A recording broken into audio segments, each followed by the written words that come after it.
Magacaygu waa Aamina Xasan Cabdiqaadir. Halkan waxaan kaga soo gudbinayaa maanso yar oo gawaabin ah. Waxayna ku bilaabanaysaa sida tan.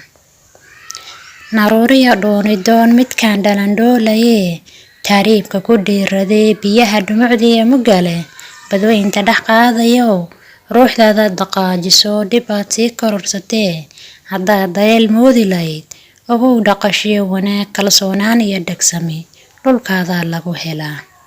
Midkaadaan dhoofaye intuu dhalankiisa rogo, qeyrku isku dhiibayo, waa iga dhaadhici laadee adoo dhalad oo isuba, adoo Soomaali dhaba, dhaayuhu waa garashadee adoo dhimirkaaga qabo, dhallaanka habaabistiyo sideed xumaha ugu dhiirataa, xaqiiqdayaad u dhaafsataa.